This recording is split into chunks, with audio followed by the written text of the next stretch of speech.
Okay, perfect. So starting a next topic in the chapter of lease, that is sale and lease back. Let's get a good understanding about this. How do we understand sale and lease back? Let's look into this here very clearly.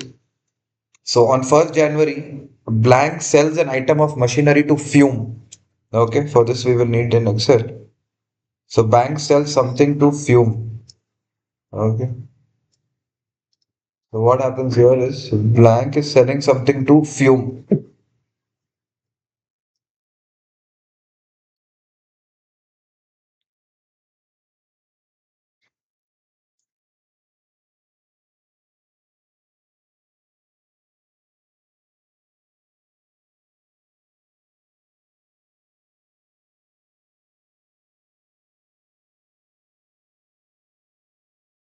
Okay, so I will just keep doing the sum here so that you guys will get a good understanding. So there's two parties, guys. One is blank, one is Fume. Okay, just let me know if my voice is breaking. Yeah? I'm just taking class from home today. Internet is a little bad. So one party is blank, one party is Fume. Okay, so there are two parties, blank and Fume. Okay, so what has happened over here? Blank sells, so blank is the seller. Automatically, that makes Fume as the buyer. Okay, just totally breaking it down so that you guys are getting a good understanding about this. So please stay with me. Okay, blank is the seller, Fume is the buyer. Easy. Okay, and he sells it for 1 million. Okay, he sells it for 1 million. Okay, he sells it for 1 million. So I would make a journal entry as in the books of blank. In the books of blank, I will make the journal entry as cash would have come in and the asset has gone out. Okay, the asset has gone out. Okay, how much cash came in his bank account? 1 million came in his bank account. Okay, how much was the asset for? What was the value of the asset? The equipment had a carrying value of 800,000. So he sold something worth 800,000. I'm derecognizing it. That's how I'm crediting the asset. Okay, I'm crediting the asset here. I'm crediting the asset 800,000. I'm debiting the cash. We are in the books of blank here. Okay, and there should be a profit of 200,000. Ideally, that should have been the journal entry. Ideally, this should have been the journal entry. Right, and there is a 200,000 profit. Okay, we can just write as a credit entry. Gain on the entire transaction. There's a profit on the entire transaction of 200,000. Ideally, this should have been the entry. Okay, life would have stopped here. It would have been easier. But what they are telling is, but what they are telling is he has leased it back. What Blank has done is, first he sold it, then he became a lessee. Right? What he is leased it back. Okay, he has become a lessee. So this an agreement is called as sale and lease back. So what happens over here is I'll give you an example of Air India, Boeing, and Goldman Sachs. So let's give you an example here. So Air India, Boeing, and Goldman Sachs. So I'll give you a simple example of these three companies working together. Okay, so what does Goldman Sachs do here? What does Air India do? And what does Boeing do here? Okay, let's make sense of this particular logic. Okay, Boeing, Goldman Sachs, and Air India. There are three parties. So what happened, guys? Air India really wanted a aeroplane. So it went to Boeing and gave Boeing 100 million. Okay, it gave Boeing 100 million and Boeing sold it an aeroplane. Okay, so now Air India has an aeroplane, what it really wanted. But the problem is, it does not have any money left, right? It has no money to run the airline, right? It has no money to run the airline, right? It has no money to run the airline. Okay, so Air India has the aeroplane, but it has no money to run the airline. Okay, Air India has the aeroplane, but has no money to run the airline. Okay, Air India has the aeroplane, but no money to run the airline. So what Air India does is it takes this aeroplane, sells it off to Goldman Sachs for 97 million. So Goldman Sachs is also happy, brand new plane at a 3 million discount. Now again the same problem. Again the same problem. Air India doesn't have an aeroplane. So it leases the aeroplane back at 2 lakhs per month. It pays 2 lakhs per month to Goldman Sachs, who will get 2 lakhs per month from Air India.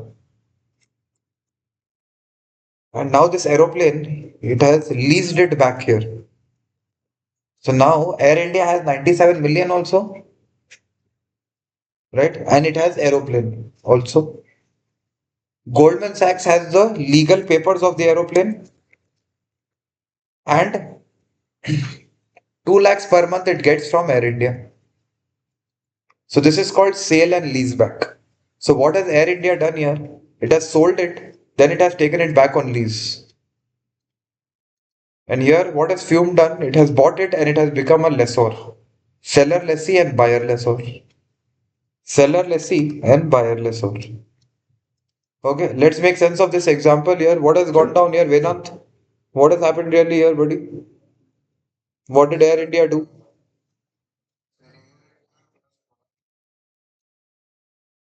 Okay, correct. Superb. Okay,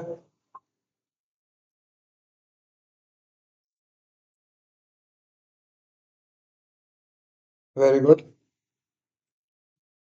Okay, okay. For whatever amount it has taken it back. Perfect. So that is the entire arrangement here. So here, who is the seller lessee in this example here, Vedant? Who is the seller lessee? Okay, so that automatically makes buyer lessor as your Goldman Sachs. So that is why this journal entry cannot stop here because there is more to this journal entry in the books of blank. So we studied lessee accounting. So Arpita, what are the two things that a lessee records?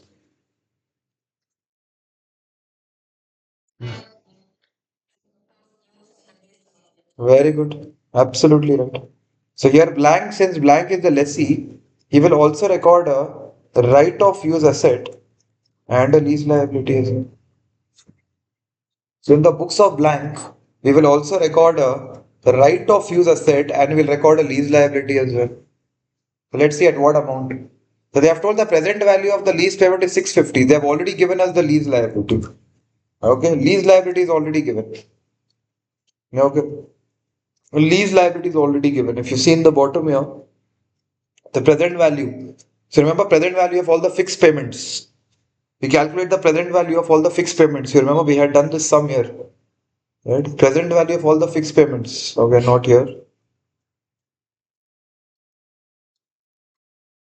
Yesterday we had done this sum here. Yes, yesterday here. You see, we take the present value of all the fixed payments. You see, this is the present value of fixed payments. They have given us this amount. This 31,552, the value of a lease liability they have already given to us. The value of a lease liability, present value of all the fixed payments they have already given to us. The sum of the present value of all the fixed payments. They have done all the hard work and they have given to us. Right? So this is the lease liability. So the lease liability is 650. Now, at this very moment, guys, the next 3 seconds is very important. If you just get the logic, this chapter is pretty much well and done for you. Okay. So if we just look into this logic here. So what happens here is he sold an asset worth 8 lakhs. Okay, for 1 million. This is what journal entry was for that. This journal entry was for that. And this journal entry is for the lessee that he has purchased, he's taken it back on lease.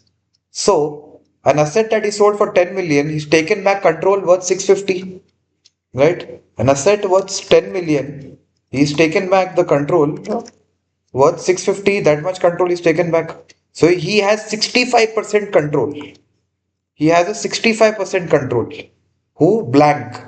Blank, he sold the asset for 1 million, took it back at 650. He has a 65% control. So the right of use asset will be recorded as 65% of the asset value. Since the liability is at 65%, the asset will also be at 65%. So 8 lakhs worth 65%. Let's just do the calculation here, Indrani. 8 lakh का 65% कितना होगा?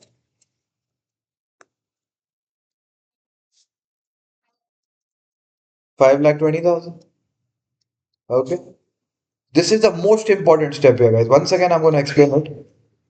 He sold the asset for 1 million. He took back the control of 650 million, 650,000. That means 65% control he has taken back. 65% control he has taken back. How much control he has taken back? 65% control he has taken back. He's taken back the control of 65%. He's taken back the control of 65%.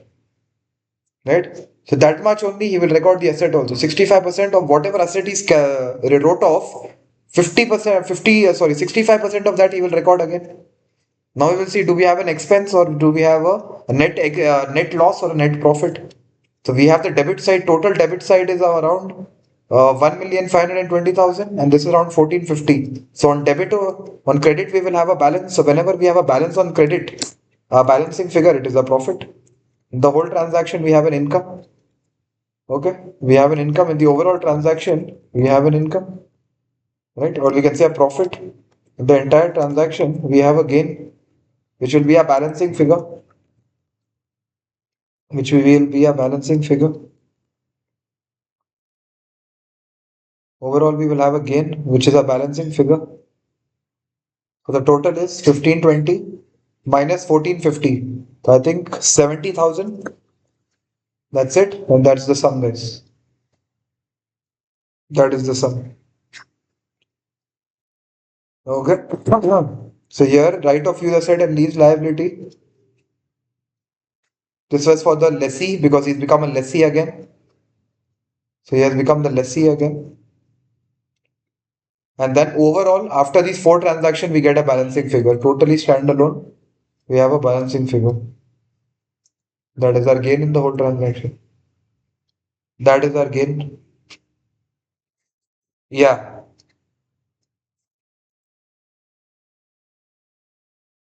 Yes.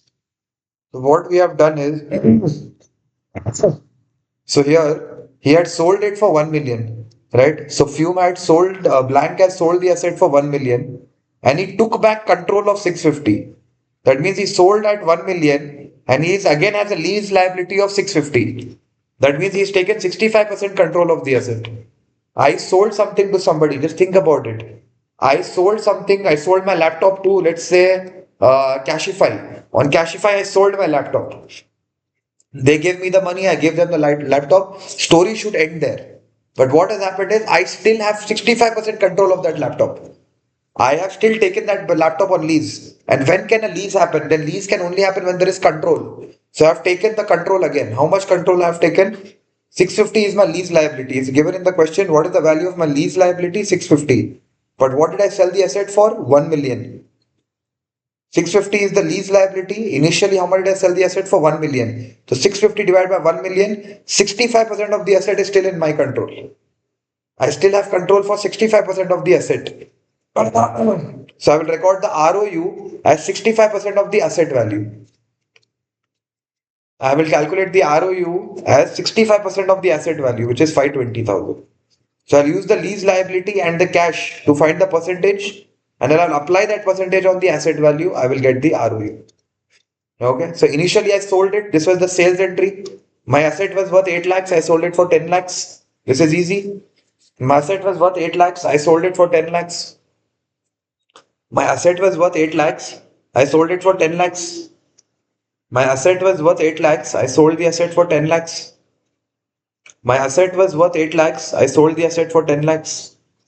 Next, I took that asset back on lease for 650, but I sold it for 1 lakh, 10 lakhs. I took it back at 650. So that means 65% I have taken back. 65% I have taken back. I have taken back 65%. I have taken back 65%. 65% I have taken back. So 65% of the asset value, I will get ROE. Since the liability is at 65%, asset is also 65% only then. So I took 65% of 8 lakhs, I got 520. Yeah, is it clear? Okay. Let's make sense of this here. How is this going? Indrani क्या हो रहा है यहाँ पे? सबसे पहले क्या किया हमने एसेट बेचा.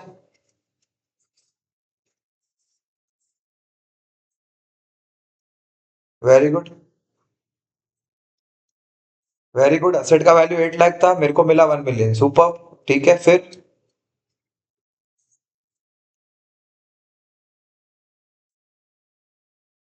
Exactly. Had we not lease date, sorry, had we not lease date, हम लोग यहाँ 200,000 कर लेते।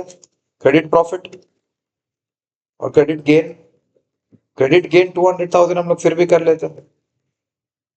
Yeah but this is not happening because we are leasing it back. So yeah, leasing का कैसे करते हैं इंद्रानी फिर?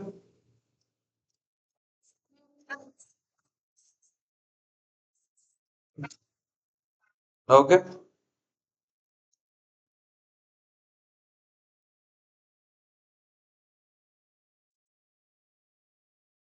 ओके।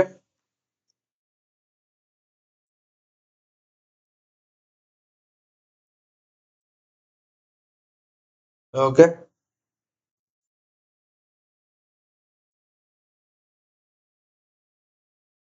Very good. और जब पूरे जर्नल एंट्री को नेट करेंगे तो गेन या लॉस का पता चल जाएगा। Okay, so that is pretty much about this. Yeah. Nandika, have you joined in? Did we understand this?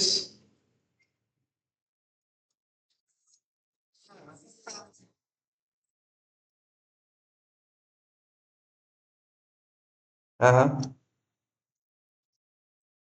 Hey, no worries, bro. Uh-huh.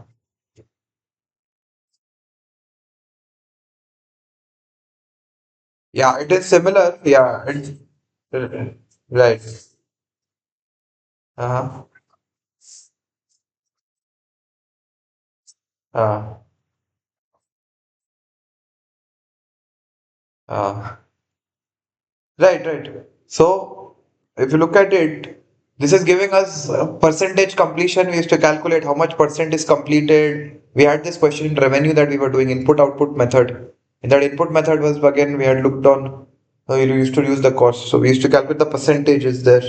That was similar to the performance obligation percentages for sure. However, what has happened here? I'll do one more sum from the SBR textbook now. So again, it's pretty much the same. Numbers are changing. So I think you'll get a good understanding there, Mukund. Right? So you kind of got a gist of it. Now again, one more sum I'm doing. So I think it should be more clear, and then we'll come back to this sum once again. Okay. So let's look into one more sum here and let's make sense of how really it went down. This is pretty much it. That's it. So this is the entire sum, sale and lease back. Okay. So when the transfer is a sale, this is how it looks like. So let's do one more sum right now so that we can totally seal this concept. Okay, we'll look into one more sum here. This is from the SBR textbook now for sale and lease back.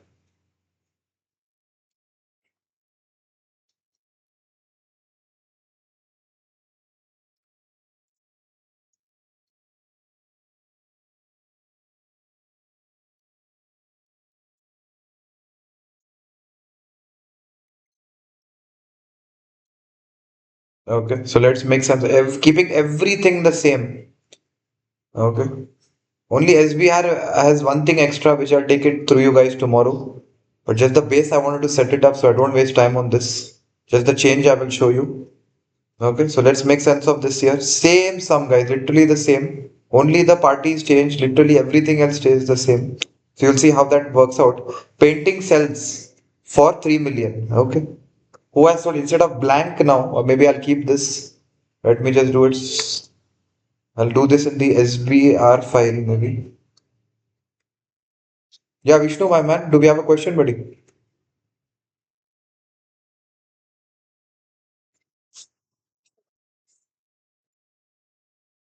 How much? 650 came in, is it? 70,000 is a balancing figure, bro. Let me just go back to the file. 70 is a balancing figure. We got four journal entries, two were debit, two were credit. We netted everything. 70 was the balance. And since it was a credit balance, it is a profit. Let me just show it to you. And I'll show it to you again. So here, if you see, initially this was a journal entry. Okay. This was a journal entry. Initially, I sold my asset. How much did I sell the asset for? Blank sold the asset for 1 million. Blank sold the asset for 1 million. Okay. Blank sold the asset for 1 million. and the carrying value of the asset was 800,000. So ideally, this should have just been the journal entry. Cash came in 1 million, sold the asset for 800,000, worth 800,000. My profit is 200,000. Ideally, this should have been the journal entry. I sold it for 1 million, the value was 800,000. Net, the gain is 200,000. Net, the gain is 200,000. This should have been the journal entry. But here, this can't be because we have taken it back on lease. So this is why we have first done this sales entry. This is for sales. Then we took it back on lease. So the lease liability 650 is given here. 650 as a percentage of the current fair value is 65%. So same 65% we added, applied to the asset, we got the ROU. Now take both the debits. Okay, 10 million plus 5 lakh 20,000. So you get 15 lakh 20,000, 1.52 million. If you add these two, you're getting 1.52 million roughly, both the debits. Now you add both the credits, you will get 1.45 million. So 1.52 and 1.45. So on the credit side, you're getting a balancing figure. Did you make sense of this, Vishnu? Yeah, Mukund. Huh. Yeah.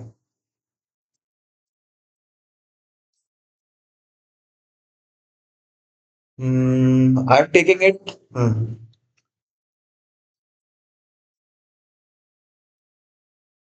Yeah. Yes, for the entire period. Yes, for the entire period. For the entire period. Yes, for the entire period. Okay. I had given in the question. It's for the entire period. Okay. So what we did, we added both the debits, we added both the credits. Debit was more, credit was less. So automatically the balancing figure will also be on credit only. So 70,000 was the balancing figure. How? You add these both the debits 15.2, add both the credits 14.7, and you got the balancing figure 70. Since it was on the credit, it's an income, it's a gain. Yeah, did we make sense of the 70,000, Vishnu?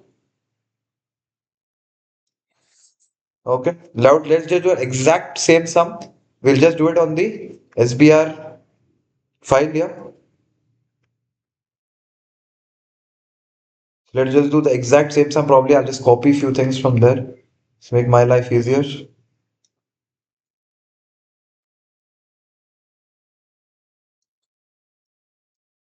I don't need this.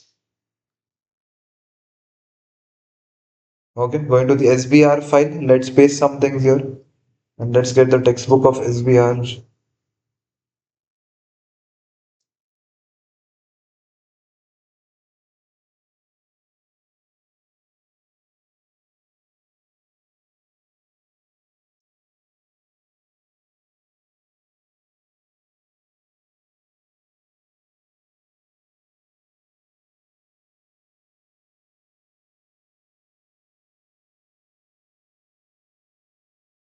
Okay, I'll just paste the exact same details right here, guys, and let's make sense of it.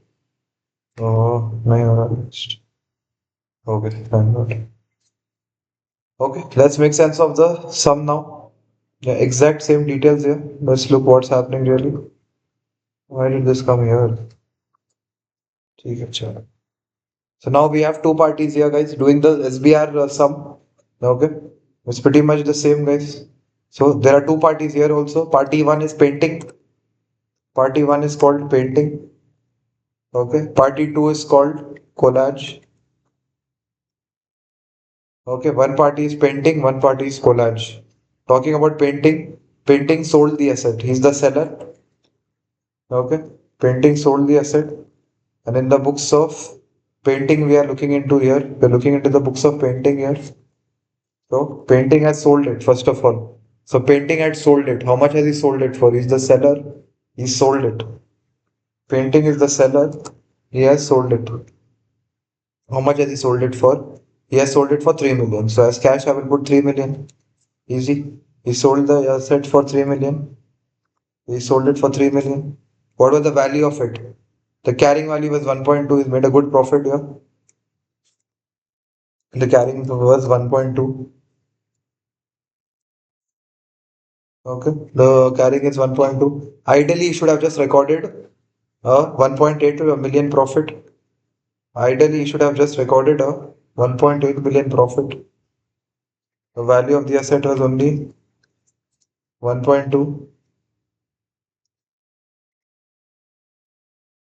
right? So ideally, you should have recorded a 1.8. This is how the transaction should have gone down. He have just recorded a gain of 1.8, right? He got the cash 3 million. He sold the asset 1.2 million. Net, he got a gain of 1.8 million. Net, he got a gain of 1.8 million. This is how he tentatively should have recorded the transaction. Ideally, he should have recorded the transaction like this. Ideally, he should have recorded the transaction like this. Ideally, he should have recorded the transaction like this. Ideally. Okay. Ideally, he should have recorded the transaction. Okay.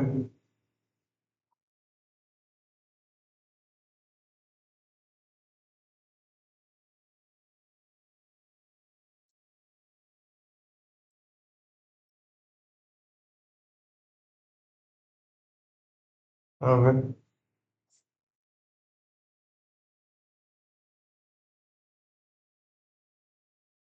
Ideally, we should have recorded the transaction like this.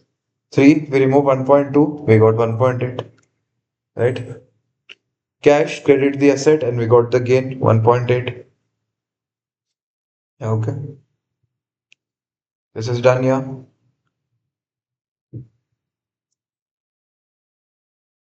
But this can't be recorded because painting has taken it back. Right? Yes, we've taken it back at 1.9 million. He has taken the asset back at 1.9 million. So in this case, he has taken the asset back. He's taken the asset back at 1.9 million, which is how much percent of the fair value? So let's calculate that, yeah. Let's calculate that, Vishnu. How much percent is 1.9 of 3 million?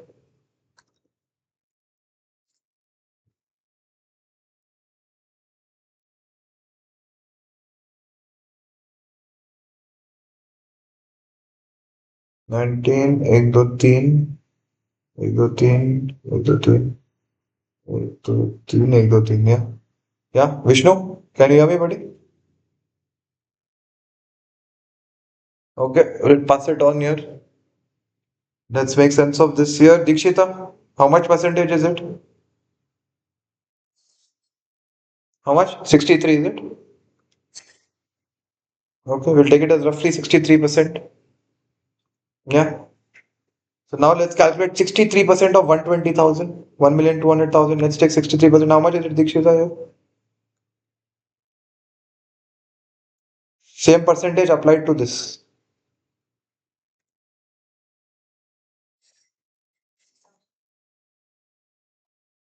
Now, okay, 7,56,000. Okay, let's make sense of the profit here. Dikshita, do we have a profit or a loss?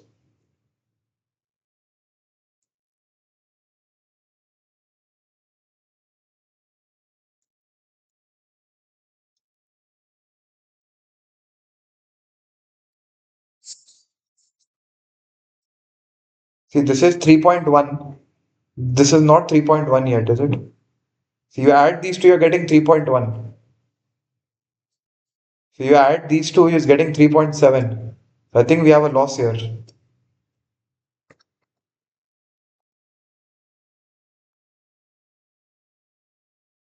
How much is it? Yeah, yeah. How much is the loss? Anybody?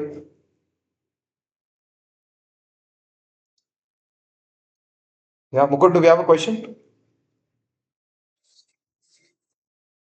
Sure.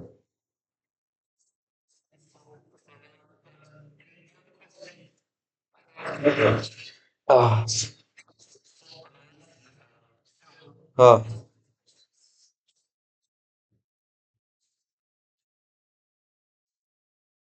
yes, absolutely. But you will not have it at FR. At SBR, we have that. At FR, we generally don't have that. It's sold at fair value only. If you see in the FR textbook, the sells the equipment for the fair value, and that's all. We don't have anything else. Okay, so FR, we just have the fair value only. Okay, but here in SBR we have transactions not at fair value. So here we take a different value, which we will do tomorrow for the SBR students. But for you, you wouldn't have that, Mukul. That variation is only there for the SBR students. Okay, but you got it right. Okay. Yeah, that's it. Yeah, just take whatever it's sold for. Just ignore it for 6 months, and then you'll do the same sum in a bit.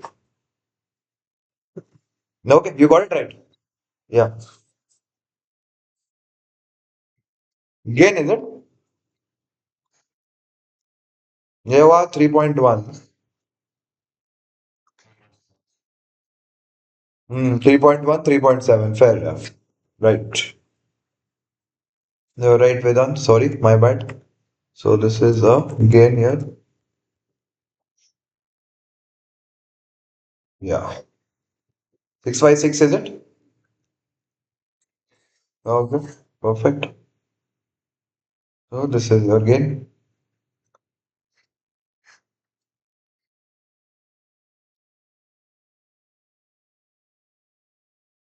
Okay. So this is pretty much the base. But how do you do this kind of sum? Okay. How do you do this kind of sum? Is this way. Okay. So initially there was a sale. Had it just been the sale, you would have kept it like that. Had it just been the sale, you would have kept it like that. But it is not just the sale. There's much more than it. That's why we cannot make this 180 gain yet. So we just record the cash and the asset. Then we record the ROU and the lease liability. And in the end, we just make sense of the balancing figure. That is your sale and lease back. Now, that is your sale and lease back. Okay. And this is from the SBR. It's pretty much the same. Now, breaking down the question, the only thing you have to remember is when this is given, that means the transfer is a sale. Okay, now what do I mean? It obviously is a sale, but there can be certain cases where, though the substance is sale and lease back, the substance is sale and lease back, but it looks very much like a loan agreement. Like, what do I mean by that? So think about it. Air India has got 97 million from Goldman Sachs. We are referring to the same example. Air India got 97 million from Goldman Sachs for selling them the aeroplane. Okay. And it pays them 2 lakhs per month or 200,000 it pays per month. It pays 200,000 per month. It pays them 200,000 per month. Right. And the aeroplane is still with them with Air India. Just clicking to the same logic that I was explaining for Air India and Goldman Sachs. So if you look at it in one another perspective, if we remove the glasses of sale and leaseback, up until now we were wearing the glasses of sale and leaseback. And if I just tell you to, for a minute, remove the glasses of sale and leaseback and look at it as a loan agreement. Okay. So what has Air India has taken a loan for 97 million and it has just mentioned the aeroplane as a collateral. Just mentioned the aeroplane as a collateral. That if it is unable to pay, they can take off the aeroplane and it makes an interest payment of 200 per month. Right? So in a parallel universe, this is a very similar to a loan agreement as well. You have a principal amount 97 million. You have an interest of 200,000 per month and you have a collateral mentioned which is the aeroplane. You have a mentioned collateral which is the aeroplane. Okay, we have a mentioned collateral which is the aeroplane. Okay, we have a mentioned collateral which is the aeroplane. Okay, we have a mentioned collateral which is the aeroplane. Okay, the aeroplane is a mentioned collateral. Okay, 97 million is the mentioned collateral which is the aeroplane. 200,000 is the interest that it pays. Okay, 200,000 is the interest that it pays. Okay, so if they don't give this in the question, that means the transfer is not a sale. It may look like a sale and lease agreement, but it is just a loan. If this transfer from Air India to Goldman Sachs is not a sale, if the transfer from Air India to Goldman Sachs is not a sale, then all Air India will recognize is a loan agreement, and all Goldman Sachs will recognize is a financial asset. So if there is no sale, then Goldman Sachs will recognize the financial asset worth 97 million, and they will recognize the financial liability worth 97 million. Okay. Air India will recognize the financial liability, and Goldman Sachs will recognize the financial asset. If the transfer is not a sale, okay, going back to the FR, if the transfer is not a sale, then the sales proceeds is a loan. One will recognize, Goldman Sachs will recognize as an asset, Air India will recognize as a liability. If in the question they have given the transfer is not a sale, but if the transfer is a sale, then you know anyway how to do it. We just learnt it. How to do it. If the transfer is a sale. Now, what in the question prompts you that the transfer is a sale? This very sentence. This very sentence will prompt you that whether it is a sale, whether it is not a sale. This very sentence will prompt you that whether it is a sale, whether it is not a sale. Whether it is a sale, whether it is not a sale. Okay, whether it is a sale, whether it is not a sale. Okay, so whether it is a sale or not will be prompted by the this three sentences, whatever two sentences, one sentence. That this sale represents the satisfaction of a performance obligation in accordance with revenue. That means it is a sale. Had this sentence not been given, so even in the SBR textbook, you see the sentence is given. I've highlighted in green. Whenever this sentence is given, that means the transfer is a sale. So you look at it as a sale and leaseback. Properly, you will do all this. If it is not a sale, nothing doing. Air India financial liability, Goldman Sachs financial asset. End of story. Good night. That's it. So you have to just look out for this sentence. The whole point of this sentence is to tell you whether it's a sale, whether it's not a sale. The whole point of this sentence is to just to tell you whether it's a sale, whether it's not a sale. Okay. The whole point of the sentence is to tell you whether it's a sale, whether it's not a sale. Very important. And if it's not a sale, then just I got a financial asset and a financial liability. If it is a sale, okay, and yet they're telling clearly again here, just like what Mukund had initially highlighted, that in case of FR, the sale proceeds will only ever represent the fair value of the asset. So always the sale is at fair value. But when you come to SBR, which we will do tomorrow in our SBR class, is that the sale can not be at fair value also. So which we will do tomorrow. But right now, just to make sense of the transfer is a sale, the transfer is not a sale. Okay. So that is about this. So Vaishnavi, when the transfer is a not a sale, what does Air India record and what does Goldman Sachs record? When it's not a sale,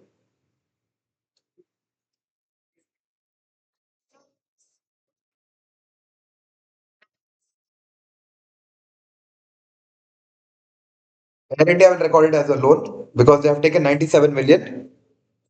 Okay, and Goldman Sachs will record it as a financial asset. It has given a loan. One has given a loan, the other has gotten the loan. That's it. That is when it's not a loan. When it's not a sale. When it is a sale, when it is a sale, in that case, you guys know the journal entry already. We have done two sums on it. Okay, that is all about this. Are you clear on this, Karan? Is the logic clear? Yeah, yeah, please.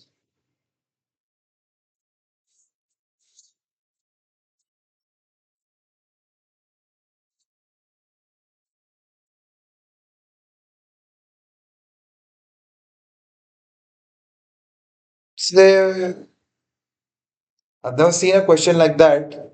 So if we come across this, I would tell you, yeah, I think I don't know here. I don't want to tell you the wrong answer. I don't know. Every question that I've saw on sales and leaseback, they have given this sentence or they have told that this does not represent a sale. Okay, so if that questions were to come, if it does, we will just look into the answer how the examiner has solved it. But I don't think I have an answer to be honest. Okay. So if they have given the sentence, you take it as a sale. If they have not given the sentence, we'll do a question. We will understand how to go about that. So that is first thing. Second, be assured I have never seen a question where they have not given this sentence or they have not told that it's not a sale. Either they will give you this sentence, either they will tell you it's not a sale. One of the two will always be there. If it's not there, then I think that will be a question that we, as we anyway do the exam kit some day after tomorrow, we will look into that, all the exam kit sums. Yeah, that reminds me here, Vedant, just have a look in the drive while we are on this topic, if IFRS 16 sums are there or not, because I'll need the sums. Just have a look. But yeah, did you get your answer, buddy? Currently, they will either give you this sentence or they will tell you it's not a sale. So either one of the two they will tell. But if they don't tell either, then I think I'm yet to see a sum like that. But still, I will give you a solution to that also. What you can do is that you can give the assumption in your answer that you have assumed it's a sale. In SBR, you can do that. You can give that assumption that since there was not adequate information in this question that tells us whether the sale actually took place or the sale did not take place, I have assumed that it is a sale. And then you can do the steps forward. So this comes under the own figure rule in SBR. In SBR, they want to look into your clarity of thought and direction of thought. So if certain questions are in the gray area, you can always write that since the adequate information is not available, you have assumed that it is a sale and you have done this sum. So that is what you do in that case. Now that just if I put myself in your position, that if either of the things are not there, I would say that you can do like that you can say there is inconclusive evidence in the question that suggests that whether it's a sale, whether it's not a sale, whether performance obligations has been satisfied. So in those cases, what we should do? In those cases, what we should do? We will recognize. In this case, I have assumed that the sale has been fulfilled, the obligation has been fulfilled, and this is the question has been solved as per that assumption. So you have given your clarity of thought. So you can do it like that if either ways are not there, and or even if you're not able to pick it up, which definitely you won't because the sentence will always be there. But if at all that happens, you write your assumption clearly that you are assuming that a sale or the conditions of the sale has been satisfied. And assuming that you're going forward with that particular thought reference. Okay. So that I think if I were to now put you myself in your situation, I think that is what I would do. Okay, but rest assured, you'll never have that situation. But still, I think that is what you can do as a suggestion. Okay, cool. 16. IFRS 16. Not there. Okay, so there I need a little help here, Vedant. Just do a word search on the SBR exam kit tomorrow as you get the time, 15 minutes, and just tick all the question and the answers next to each other. Okay, how many ever sums are there? Just do word search IFRS 16. So you will get all the sums. Just the question and the next to it the answer. Okay, just for IFRS 16 as you get the time. We'll do it day after tomorrow because tomorrow I will need to do lesser accounting.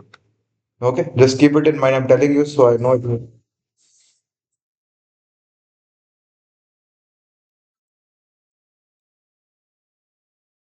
हाँ हाँ, done done यार, वो भी reference कर सकते हैं.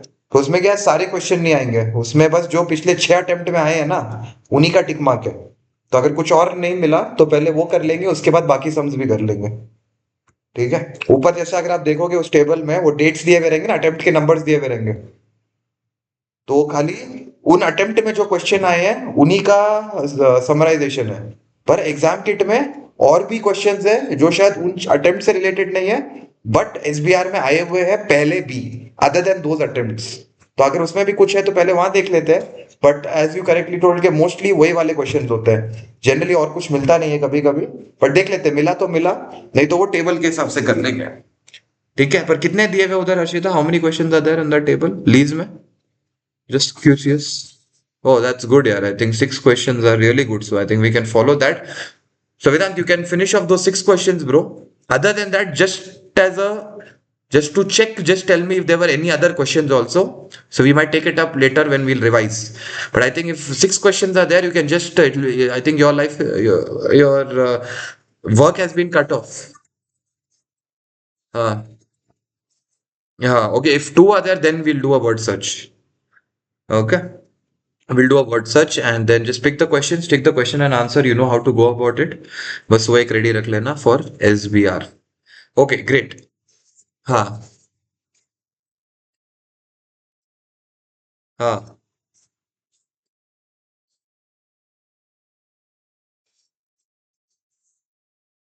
the table ones, yeah, 100%, yeah. 100%, 100%. All right. The last topic, guys, for both this is relevant SBR and FR. We'll just finish this topic. This is payment made in arrears and payment made in advance. So let's look into this. It's a common topic that will come in both. Sometimes the payment is made in arrears, sometimes the payment is made in advance. We will look into this.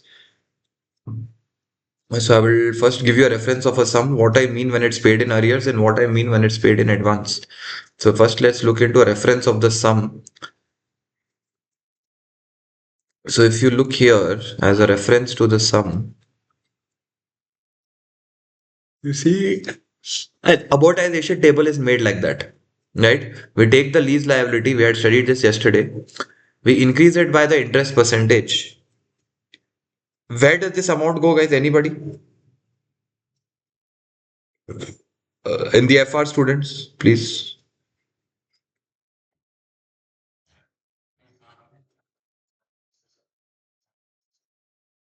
Yeah, absolutely. It goes as an interest expense. Okay, this goes as an interest expense. We have the opening amount and we take this as an interest expense. And then we have the payment. What is this payment, guys? Yeah. FR folks, what is this payment? Which payment is this? Yeah, Arpita? Yeah. Yeah, Karan, sorry. Yeah, that is the repayment, absolutely. Yeah, good. Arpita, you're clear with it as well, right? ये कौन सा payment है? That goes to cash flow. Absolutely right. Very good. That goes to cash flow. Absolutely right. Okay, so you get the opening, you take the interest of 5%, and then you remove then you make a repayment. Once you make the repayment, you will get the closing. But wait, if you notice, the payment is happening after the interest is calculated. This is an example of payment in arrears. This is an example of payment in arrears. Immediately, I'll take you back to the template of the table here, or maybe let me just have it open and let me use this textbook.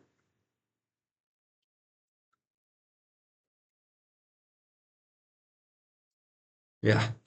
So if you look here, this is an example of payment in arrears. This we have been studying by default. Take the opening payment, increase it by the interest amount, decrease it by the payment, and you'll get the closing. And you'll get the closing. This closing becomes next year's opening. Again, increase it by the interest, again, decrease it by the payment, again, you'll get the closing. Now, very important. From the first year perspective, what is the total liability? From the first year perspective, any FR folks here? From the first year perspective, what is the total liability? Which one will I take? Will I take it the X of year one or X of year, or sorry, take a reference of this sum. From the first year perspective, what is my total liability?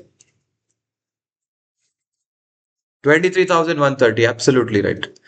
Okay. But if you look into, I hope this question is that kind. Yes. But if you look into this, you are not seeing 23,130 anywhere.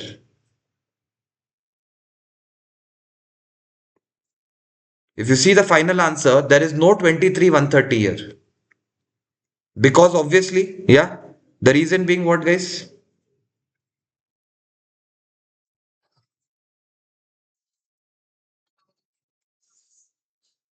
Hmm. Because we have split between current and non-current. Absolutely right here, Indrani and Arpita. Absolutely right. Because we have done a split here. Okay, now how do you do the split is the question. So very subtle, guys. Just get it. You will never ever forget it. The second year closing is the second year's total for sure.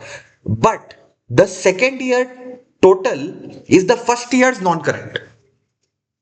The second year total is the first year's non-current. So whenever they give you a sum for 1 year, you should always do 2 years. The second year's total liability is the first year's non-current liability. Once again, the second year's total liability 14 to 87 from the length of first year, this is called as the non-current liability of first year. That's it. And the difference between the 14 and the 23 is the current liability of the first year. Yeah. Let's make sense of this. Mukund, did we understand this, buddy?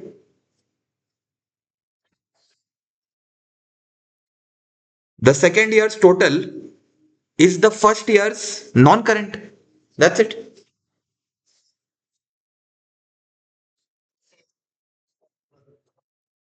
Yeah.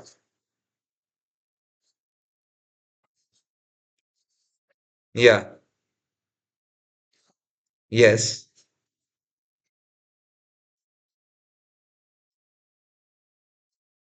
Hmm.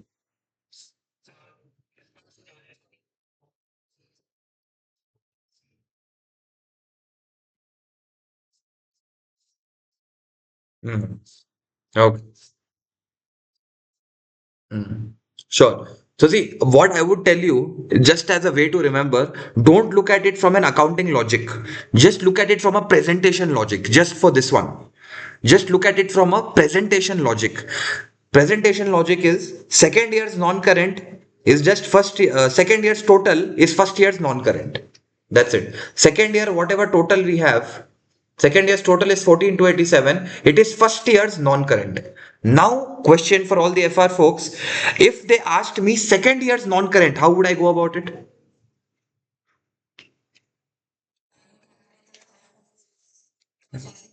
Perfect. That will be the second year's non-current. Absolutely right. Yeah. Did we make sense of this here, Karan? Is it clear, buddy? Okay कि second year का जो total है वो first year का non current है that's it second year का जो भी टोटल है वो फर्स्ट ईयर का नॉन करेंट है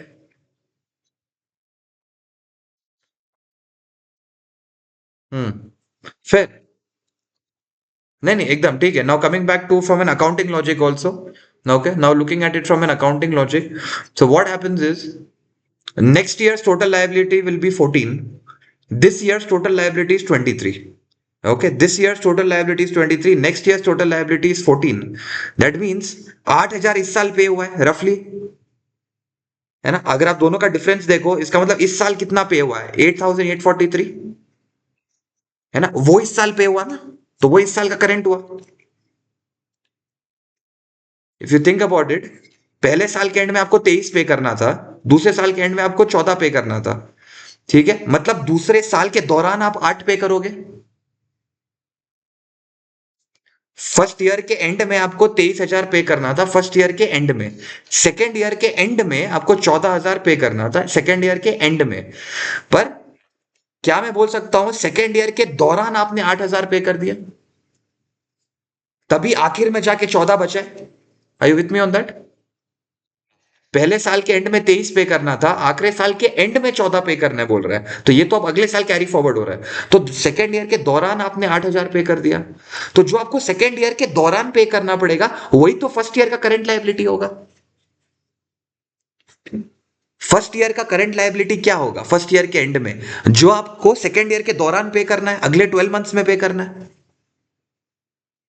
सो 23 was the total liability at the end of the first year 14 to 87 was the total liability at the end of the second year. So that means that during the second year, you paid around 8,843.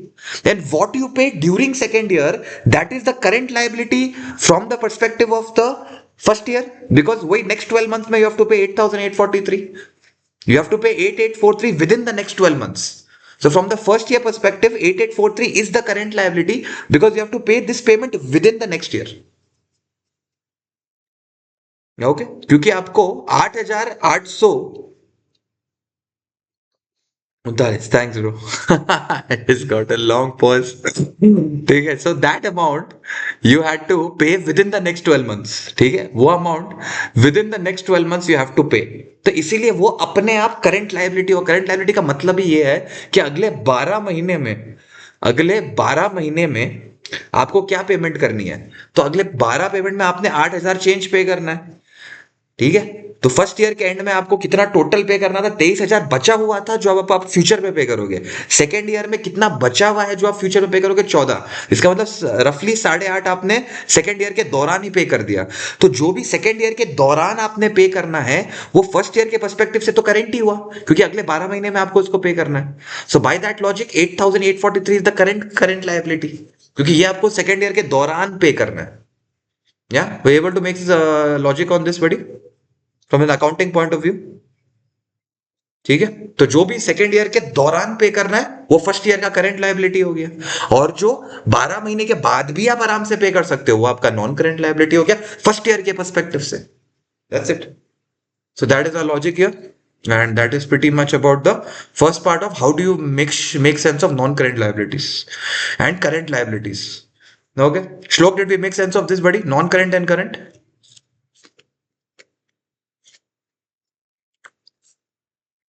Okay, Dikshita, did we understand this? Current, non-current. Okay, Vaishnavi.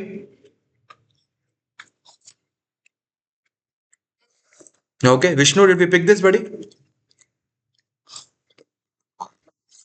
Okay. Okay, last thing, guys. Let's just quickly close this. Is payment made in advance. Now you see this payment is very conveniently shifted here because it's a payment in advance. This payment is very conveniently shifted here if you think about it. This is called as payment in advance. Okay, this is called as payment in advance. So when you make a payment in advance, the payment comes right after the balance brought forward. That's why you have to be very careful when you're reading the question. Is the payment at the end or the beginning? Is it saying 31st or it's saying first? So what happens in the first year? You take the balance brought forward, you make the payment, you have a subtotal. On the subtotal, you calculate the interest, and that is what you carry forward. Next year, again, you carry it forward. You get the payment. The moment you make the payment, this is what is left is your non-current liability. If they tell you what is the first year's non-current liability, you see the payment, the amount that is left after the payment in the second year. This is your non-current liability. Total still stays here. Carried forward will always be the total. But instead of taking this as your non-current liability, you just calculate after the payment what is left. That is your non-current liability. So you see how your non-current liability value will change if your payment is made in arrears versus your payment is made in advance. Once again, if they tell you the payment in advance, first of all, you see how conveniently the payment column has shifted. You see how conveniently the payment, excuse me, the payment column has shifted. Okay, the payment column has shifted. And then even your non-current liability has shifted. So here, if they tell you from the first year's perspective, what is the total liability? This is still is. From your first year's perspective, what is the non-current liability? This is. The current liability still stays the difference only. That doesn't change. But the non-current liability is not this amount now. It's the amount right after the payment in the second year. So you have to be mindful. When are you making the payment? At the start or at the end of the year? That's it. Yeah. Let's make sense of this here, Arpita. What's happening? Yeah. Wait. Before that, do we have a doubt here, guys? Yeah. Yeah.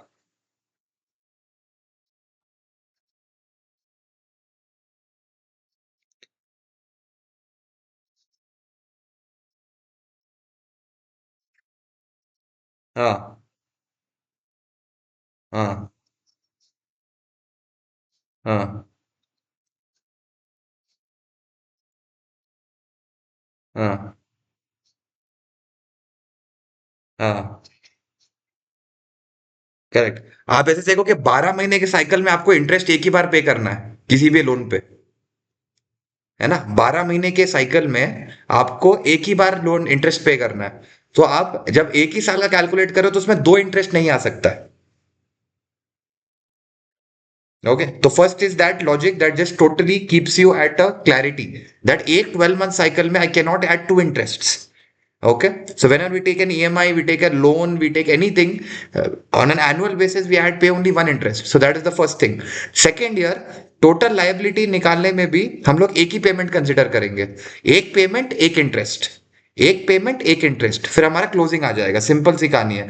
But क्योंकि non current निकालना है कि आगे जाके कितना पे करना है, There we just consider the second payment as well, so that we'll get to know what exactly needs to be paid in the 12 months and what needs to be paid beyond. So after this payment we know what is left to be paid beyond. ये payment second year की है, इसका first year से कोई वास्ता नहीं है, क्योंकि ये सेकेंड ईयर की है ये वाली पेमेंट, तो ये हमारी करंट लायबिलिटी हो जाएगी। अगर आप जब माइनस करोगे आप रियलाइज करोगे कि इस अमाउंट और इस अमाउंट में इसी पेमेंट का फर्क है। ये जो पेमेंट है इसका फर्स्ट ईयर से कोई वास्ता नहीं है, ये फर्स्ट ईयर का करंट लायबिलिटी कहलाएगा और ऑटोमेटिकली ये नॉन लायबिलिटी बन जाएगा। Okay, so you have to just think in a 12-month cycle, I will never pay interest more than once. So you have to always calculate only one interest. The only reason why we are even going to the second year is because they're asking the bifurcation. If they never asked the bifurcation, if they kept our life easy, we would not even ever calculate the second year also from the perspective of the first year. We are just calculating the first year, our life would have been sorted. But because they want the split, then I will just take the second year payment. Now what this represents, इसके अगले 12 महीने में हमने कितनी payment करनी है, तो ये मेरा करंट लायबिलिटी निकलेगा। ये एक्स जो आप देखोगे this will be current liability, और टोटल में जब करंट निकाल दोगे ये आ जाएगा non current liability. Okay, we able to connect your body with the logic. ठीक है कि इंटरेस्ट 12 महीने में एक ही बार पे करना है, बस उतनी क्लैरिटी आपने रखनी है। Everything else will just fall into place after that. That is your North Star. Okay, in a 12-month cycle, I'll pay interest once. That's all. Okay, so that is all about this, making sense of payment in arrears and payment in advance. Okay, just look at this table once, payment in advance, guys. Just see if anything is not making sense.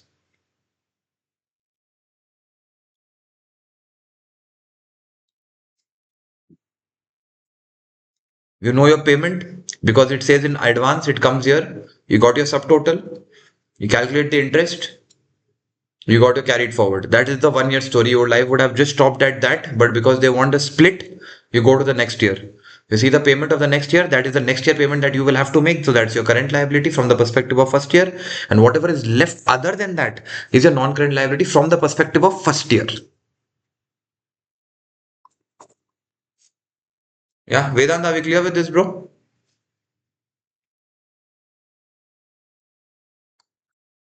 Yeah, yeah, they just. Bro, I guess your voice is breaking, eh? Are you saying something?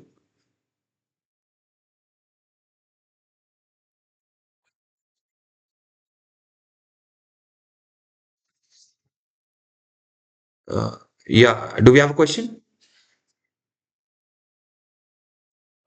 Okay, great, great, great. Okay. Mukund, do you have a question, bro?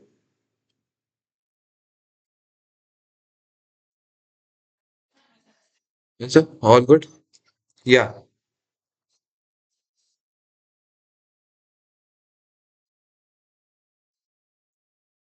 Yeah, I understand that you understood. I'm curious that if anything is just a little unclear also for you, anything that is just a little itchy that you've not been able to get clarity on, any part of it, or you'll just go through it once, you let me know tomorrow.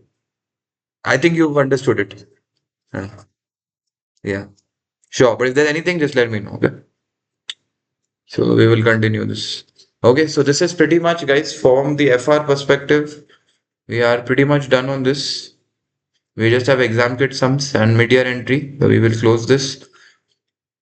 But I think this is good that we are pretty much done with this. First 20 minutes of tomorrow, I think we're pretty much done with this chapter as well. We just have mid-year entry, which we'll look into. So if we take it right from the start, from the FR perspective, we have got the lease definition, we have done lessor, we have done lessee, we have done right of use asset, lessee accounting, two types. We understood the liability and the ROU. Then lease term, we'll just go through this once, right? So again, you take two things, and if the termination period is highly, it will be exercised, then you just take that. We did this TYU. Then I explained the subsequent treatment of the liability. You just added the interest rate, subtract the payment. Payment could be start or end of the year. We just finished that. Right of use asset, you just depreciate at the shorter of the useful life and the lease term, whichever is less. Okay. We did this sum yesterday. Okay. Short life and low value assets we completed yesterday. Okay. Mid-year entry is only like a 3-line thing that is left. We will look into that. Sale and leaseback is completely complete today. So we looked into the entire sale and leaseback. Transfer is a sale, transfer is not a sale. Okay. Since we'll need a class for exam kit, that's the only reason I'm keeping the mid-year entry.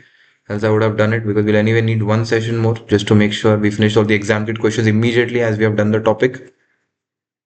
And we will look into with financial instruments right after. Okay. Cool, yeah. I'll upload this video in both the